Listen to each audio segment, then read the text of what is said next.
Bonjour à toutes et à tous. Aujourd'hui, nous allons explorer ensemble un outil indispensable dans de nombreux contextes académiques et professionnels, qui est la synthèse. Que ce soit pour analyser un ensemble d'informations complexes ou pour présenter clairement des idées principales, la synthèse joue un rôle clé dans la communication et la prise de décision. Nous commencerons cette présentation par définir les objectifs de la synthèse et ses techniques, avant de passer aux étapes concrètes de sa rédaction. Nous découvrirons également des exemples pour mieux comprendre comment structurer et rédiger une synthèse efficace. Et nous conclurons par les distinctions importantes entre une synthèse et un résumé, ainsi que l'importance cruciale de cet exercice. Préparez-vous à enrichir vos compétences en méthodologie.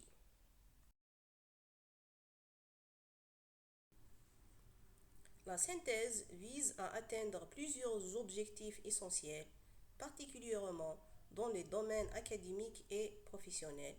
Ces objectifs incluent l'organisation et la structuration des idées de façon claire et concise, montre une compréhension approfondie d'un sujet, faire ressortir les points communs et divergent des ressources, aider à la prise de décision basée sur une analyse objective.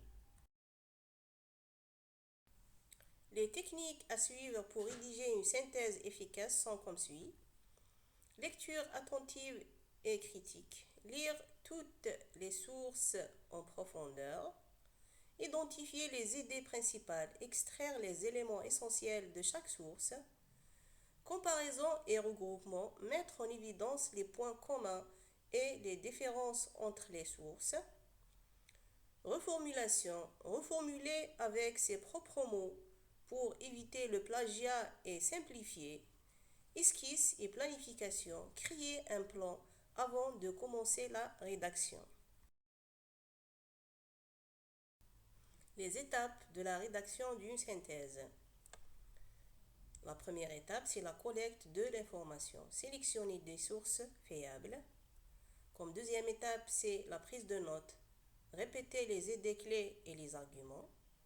Après, vous allez passer à une analyse et le tri des informations, c'est-à-dire regrouper les informations pertinentes par thème.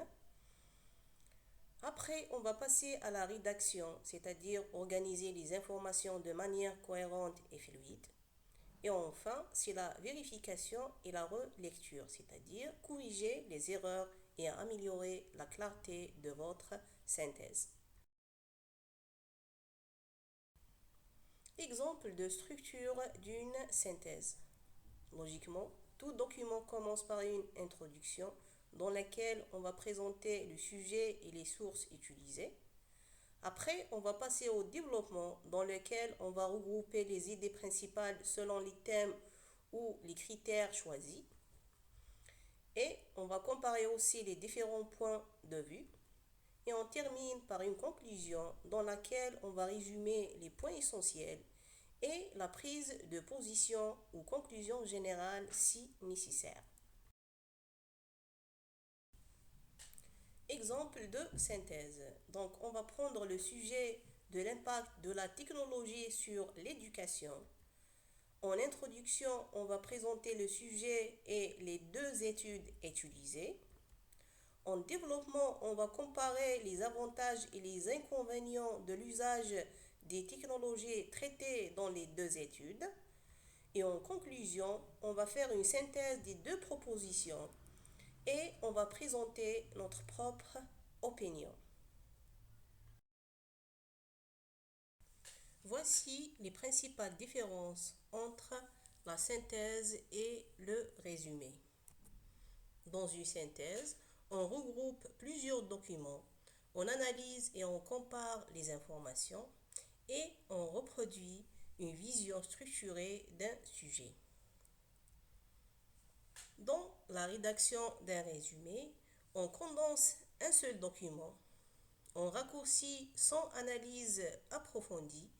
On se focalise uniquement sur l'essentiel du texte d'origine. La synthèse joue un rôle important dans de nombreux contextes académiques, personnels et professionnels. Son importance réside dans les aspects suivants. Le développement de l'esprit critique, elle aide à la compréhension globale d'un sujet. C'est un outil utile pour l'étude des examens et la prise de décision. Et elle améliore les compétences de rédaction et de réflexion.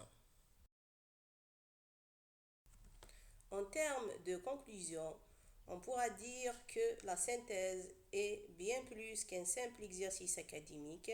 C'est une compétence fondamentale qui permet de transformer des informations multiples en un contenu structuré, clair et utile. Nous avons vu ses objectifs, les techniques pour la maîtriser, ainsi que les étapes essentielles pour produire une synthèse cohérente et percutante. En maîtrisant cet outil, vous serez en mesure de mieux communiquer, d'analyser plus efficacement et de contribuer à des prises de décision éclairées. Par ce, je termine et merci de votre attention.